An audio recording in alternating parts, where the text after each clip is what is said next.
जय हिंद। नमस्कार साथियों, आप सभी लोगों का मोस्ट वेलकम है आपके अपने प्यारे से YouTube channel CKS online classes में। कैसे हो आप सभी लोग? उम्मीद करते हैं कि आप सभी लोग अच्छे होंगे और आप सभी लोग की तैयारी जो है बिल्कुल ही अच्छी तरीके से चल रही होगी। तो प्यारे बच्चों, आज की इस क्लास में हम सभी लोग जो है पढ़ने वाले हैं क्लास 12th जियोग्राफी के most important VVI objective question को, जो कि बच्चों आपके 5 फरवरी के फाइनल बोर्ड परीक्षा के लिए सभी क्वेश्चन इंपॉर्टेंट है। तो यदि आप लोग का भी प्यारे बच्चों सब्जेक्ट जियोग्राफी है और आप लोग का भी एग्जाम 5 फरवरी के हो, तो आप लोग अच्छे से इन सभी प्रश्न को याद करके जाइएगा, क्योंकि ये सभी क्वेश्चन प्यारे बच्चों एग्जाम में आने वाले क्वेश्चन हैं। तो अच्छे से इन सभी प्रश्न को आप याद कर लीजिएगा। तो चलिए हम क्लास को स्टार्ट करते हैं और आप जो है प्यारे बच्चों आप हमारे साथ जो है चैट सेक्शन में आंसर लगाते चलना। और देखिएगा यहाँ पे क्वेश्चन क्या दिया गया है, और क्वेश्चन है कि फार्म गृह सामान्यतः जो बच्चों कहाँ नहीं पाए जाते हैं। चलिए बताइएगा आप सभी लोग कि फार्म गृह सामान्यतः जो है कहाँ नहीं पाई जाती है। तो याद रख लीजिएगा आप सभी लोग, यह आपके भारत में नहीं पाई जाती है। ऑप्शन यहाँ पे बी सही जवाब होगा, याद रखिएगा। अगला प्रश्न दिया गया यहाँ पे 2 नंबर क्वेश्चन, और क्वेश्चन है इसमें कहाँ भूरा कोयला यानी लिंगनाइट मिलता है। चलिए बताइए कि इनमें कहाँ भूरा कोयला मिलता है। तो याद रख लीजिएगा झारखंड में मिलता है। ऑप्शन यहाँ पे आपका बी सही जवाब होगा, झारखंड में। अगला प्रश्न देखिएगा, क्वेश्चन है कि कोरबा क्षेत्र से किससे कोयला की प्राप्ति की सुविधा प्राप्त है। चलिए बताइए, तो कोरबा क्षेत्र से किसे कोयला प्राप्ति की सुविधा प्राप्त होगा। तो याद रखिएगा आप सभी लोग, ये भिलाई के हो जाएंगे। ऑप्शन यहाँ पे 20 सही जवाब है, भिलाई के होगा। अगला प्रश्न देखिएगा, क्वेश्चन यहाँ पे आपका दिया गया 4th नंबर, बालाघाट मैग्नीज क्षेत्र जो है ये किस राज्य में स्थित है। चलिए बताइएगा आप सभी लोग कि बालाघाट मैग्नीज क्षेत्र किस राज्य में स्थित है। तो ये आपके स्थित होगा ओडिशा राज्य में। ऑप्शन बी सही जवाब है, ओडिशा राज्य में होगा। अगला प्रश्न देखिएगा, क्वेश्चन है निम्नलिखित में से कौन यहाँ पे परंपरागत ऊर्जा का स्रोत है। चलिए बताइएगा आप सभी लोग कि निम्नलिखित में से कौन परंपरागत ऊर्जा के स्रोत होगा। तो यहाँ पे आपके परंपरागत ऊर्जा के स्रोत जो है उपयुक्त सभी हो जाएंगे। ऑप्शन डी सही जवाब है, उपयुक्त सभी होगा। अगला प्रश्न देखिएगा, क्वेश्चन यहाँ पे दिया गया 6 नंबर कि हीराकुंड परियोजना जो है ये अवस्थित है। बताइएगा आप लोग कि हीराकुंड परियोजना जो है ये अवस्थित हो जाएंगे। तो याद रखिएगा हीराकुंड परियोजना जो है ये आपके ओडिशा में अवस्थित होगा। ऑप्शन ए यहाँ पे आपका सही जवाब है। नेक्स्ट क्वेश्चन देखिएगा, क्वेश्चन क्या है। क्वेश्चन है कि भारत की कुल जनसंख्या का कितना प्रतिशत उत्तरी मैदान में बसता है। चलिए बताइए, और इन सभी प्रश्न को आप याद जरूर कर लीजिएगा। आपके एग्जाम में 100% हम बोल रहे हैं बच्चों, आपको क्वेश्चन यहाँ से देखने को मिलेगा। तो अच्छे से इन सभी प्रश्न को आप याद करते चलिए और बताइए भारत की कुल जनसंख्या का कितना प्रतिशत उत्तरी मैदान में बसता है। तो याद रख लीजिएगा 1/3% हो जाएंगे। ऑप्शन सी सही जवाब है। अगला प्रश्न, प्रश्न दिया गया कि भारत में पाए जाने वाले कुल कोयला का कितना प्रतिशत जो है बिटुमिन्स प्रकार का है। चलिए बताइए, तो भारत में पाए जाने वाले कुल कोयला का कितना प्रतिशत बिटुमिन्स प्रकार का होगा। तो याद रखिएगा ये 80% होगा। ऑप्शन सी सही जवाब है, 80%। आगे देखिएगा, क्वेश्चन यहाँ पे है कि निम्नलिखित में से किस महाद्वीप में जनसंख्या वृद्धि जो है ये सर्वाधिक है। चलिए बताइए आप लोग कि निम्नलिखित में से किस महाद्वीप में जनसंख्या वृद्धि जो है ये सर्वाधिक होगा। तो याद रख लीजिएगा आप सभी लोग, यह अफ्रीका महाद्वीप में हो जाएगा। ऑप्शन ए सही जवाब है। अगला प्रश्न देखिएगा, और प्रश्न क्या दिया गया कि 11वीं पंचवर्षीय योजना की जो अवधि है ये क्या है। तो 11वीं पंचवर्षीय योजना की जो अवधि होगा ये 2007 से लेकर 2012 तक है। ऑप्शन यहाँ पे 20 सही जवाब है, याद रखिएगा। अगला प्रश्न यहाँ पे दिया गया 11th नंबर, निम्नलिखित में से किस नदी की जल उपयोगिता सबसे अधिक है। चलिए बताइएगा कि निम्नलिखित में से किस नदी की जल उपयोगिता सबसे अधिक होगा। तो याद रखिएगा आप सभी लोग, ये गंगा के हो जाएंगे। ऑप्शन सी सही जवाब है, गंगा के होगा। अगला प्रश्न देखिएगा, क्वेश्चन है कि निम्नलिखित नदियों में से किसमें सबसे अधिक पुनः पूर्ति योग्य भौम जल का संसाधन है। चलिए बताइए, तो निम्नलिखित नदियों में से किसमें सबसे अधिक पुनः पूर्ति योग्य भौम जल संसाधन है। तो याद रखिएगा आप सभी लोग, ये गंगा में हो जाएगा। ऑप्शन ए सही जवाब है, गंगा में होगा। अगला प्रश्न देखिएगा, क्वेश्चन है कि घन किलोमीटर में दी गई निम्नलिखित संख्याओं में से कौन सी संख्या भारत में कुल वार्षिक वर्षा दर्शाती है। तो याद रखिएगा यहाँ पे आपके जो है 4000 दर्शाती है, ऑप्शन बी सही जवाब है, 4000 होगा। अगला प्रश्न देखिएगा, क्वेश्चन यहाँ पे है कि निम्नलिखित में से कौन यहाँ पे सबसे छोटी है। बताइए कि 4 ऑप्शन आपको दिए गए हैं और यहाँ पे कौन है जो कि सबसे छोटी है। तो यहाँ पे सबसे छोटी जो है आपके तापी बेसिन हो जाएंगे, ऑप्शन सी सही जवाब है, तापी बेसिन है। अगला प्रश्न देखिएगा कि हथकरघा उद्योग है। बताइएगा आप लोग कि हथकरघा उद्योग हो जाएंगे। तो याद रखिएगा हथकरघा उद्योग जो है ये कुटीर उद्योग हो जाएंगे, ऑप्शन बी सही जवाब है, कुटीर उद्योग होगा, याद रखिएगा। अगला प्रश्न देखिएगा, क्वेश्चन है कि संरक्षण की दृष्टि से तांबे के स्थान पर किस धातु का यहाँ पे उपयोग उचित है। चलिए बताइएगा आप लोग कि संरक्षण की दृष्टि से तांबे के स्थान पर किस धातु का उपयोग उचित होगा। तो यहाँ पे हो जाएंगे एल्युमिनियम का, ऑप्शन सी सही जवाब है, एल्युमिनियम का होगा। अगला प्रश्न देखिएगा, क्वेश्चन है 70 नंबर कि कोडरम्मा किस खनिज के लिए जो है यहाँ पे प्रसिद्ध है। चलिए बताइए, तो कोडरम्मा किस खनिज के लिए प्रसिद्ध होगा। तो कोडरम्मा हो जाएंगे आपके अभ्रक के लिए, ऑप्शन सी सही जवाब है, अभ्रक के लिए। अगला प्रश्न देखिएगा, क्वेश्चन है कि खेतरी में क्या है। चलिए बताइएगा आप लोग कि खेतरी में जो है क्या होगा। तो खेतरी में जो है यहाँ पे आपके हो जाएंगे तांबा की खाने, ऑप्शन ए सही जवाब है, तांबा की खाने। अगला प्रश्न देखिएगा, क्वेश्चन है कि बेला डीला प्रसिद्ध है। चलिए बताइएगा आप लोग, बेला डीला जो ये प्रसिद्ध हो जाएंगे। तो बेला डीला प्रसिद्ध है आपके लौह अयस्क के लिए, ऑप्शन ए सही जवाब दिए गए हैं, लौह अयस्क के लिए प्रसिद्ध है। अगला प्रश्न देखिएगा, क्वेश्चन है पिन कोड 6 से प्रारंभ हो तो पत्र कहाँ भेजा जाएगा। चलिए बताइएगा, ये सभी क्वेश्चन MVVI क्वेश्चन है, जो क्वेश्चन आपके सीधे सीधे आपके परीक्षा में देखने को मिलेंगे। आप अच्छे से इन सभी प्रश्न को याद करके ही जाइएगा। और बताइए कि पिन कोड 6 से प्रारंभ हो तो कहाँ भेजा जाएगा।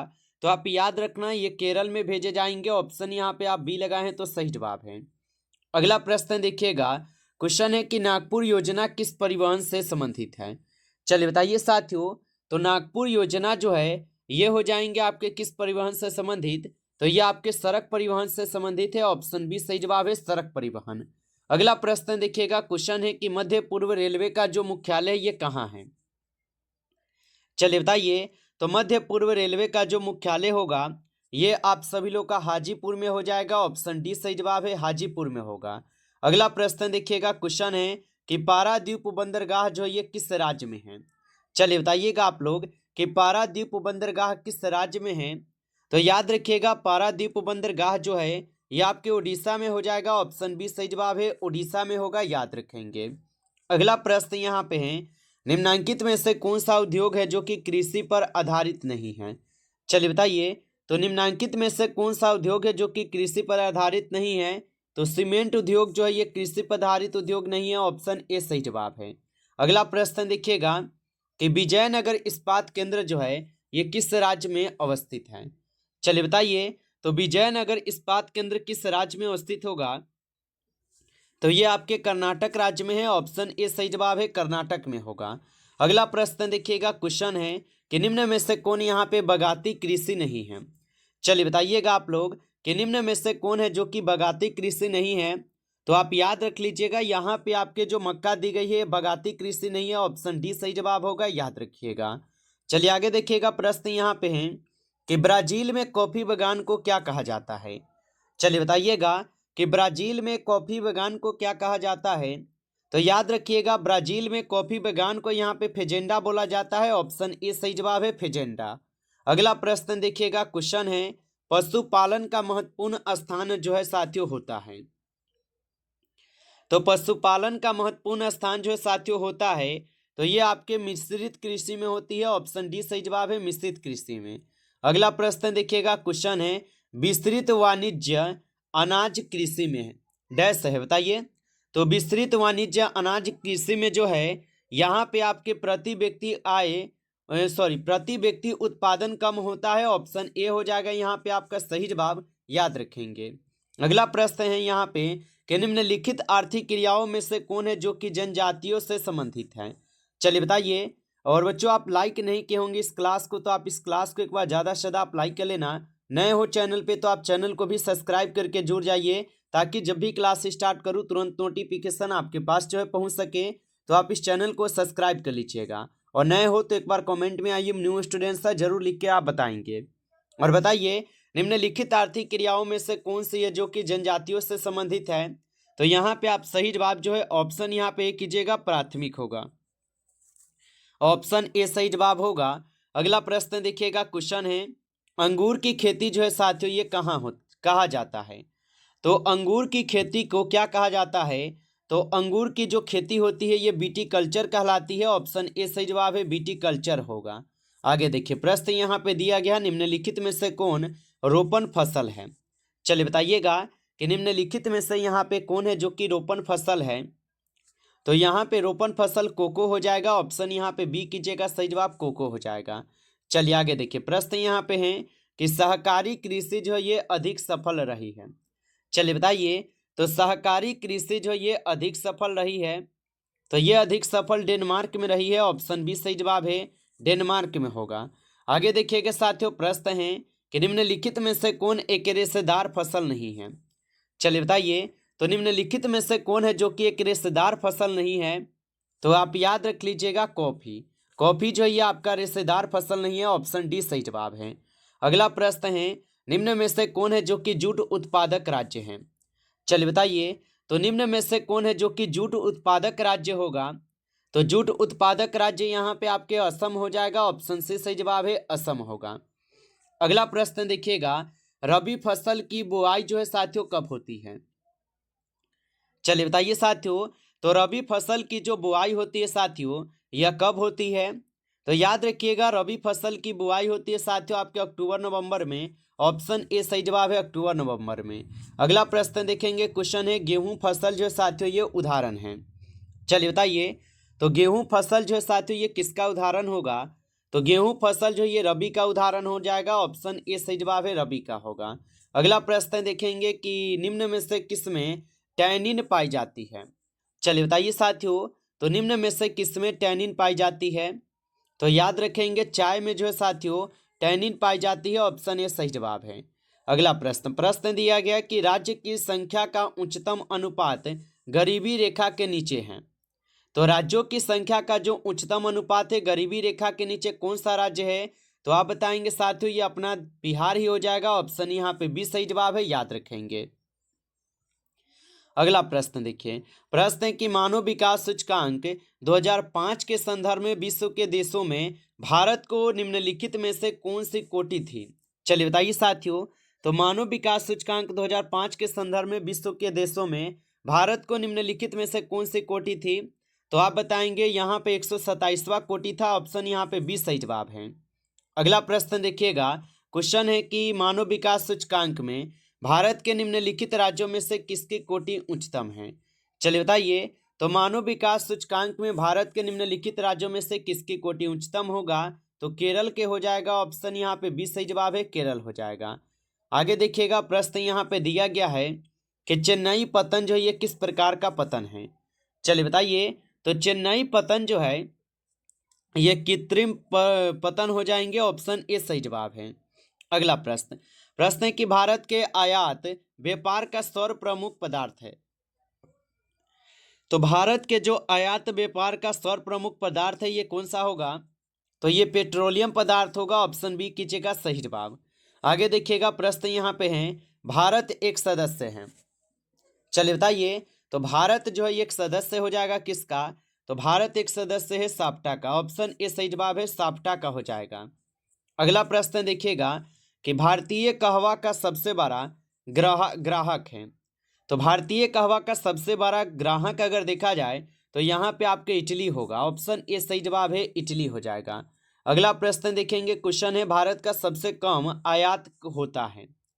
तो भारत का जो सबसे कम आयात होता है ये आपके पूर्वी यूरोपीय देशों के साथ होता है। ऑप्शन ए सही जवाब है। अगला प्रश्न देखिएगा, भारत में तंबाकू का सर्वाधिक मात्रा में निर्यात करने वाला बंदरगाह है। तो भारत में तंबाकू का सर्वाधिक मात्रा में निर्यात करने वाला जो बंदरगाह होगा ये चेन्नई बंदरगाह होगा, ऑप्शन सी सही जवाब है। अगला प्रश्न देखिएगा, क्वेश्चन है निम्नलिखित में से कौन सा बंदरगाह पश्चिमी तट का नहीं है। तो निम्नलिखित में से कौन सा बंदरगाह जो कि पश्चिमी तट का नहीं है, तो हल्दिया जो ये आप लोग का पश्चिमी तट का बंदरगाह नहीं होगा। अगला प्रश्न यहाँ पे है, निम्नलिखित में से कौन सा पतन पूर्वी तट पर स्थित है। चलिए बताइएगा, तो निम्नलिखित में से कौन सा पतन है जो कि पूर्वी तट पर स्थित है, तो पारादीप, ऑप्शन डी सही जवाब है, पारादीप हो जाएगा। अगला प्रश्न देखेंगे 50 नंबर है, और क्वेश्चन है कि निम्नलिखित राज्यों में से किसमें जवाहरलाल नेहरू समुद्री पतन जो है ये अवस्थित है। तो निम्नलिखित राज्यों में से किसमें जवाहरलाल नेहरू समुद्री पतन अवस्थित है, तो याद रखिएगा ये महाराष्ट्र में हो जाएगा, ऑप्शन सी सही जवाब है। नमस्कार बच्चों, इस क्लास में जो है आपके कुल 50 क्वेश्चन थे, और इसमें आप लोग का कितना क्वेश्चन सही हुआ है आप लोग कमेंट करके बताना।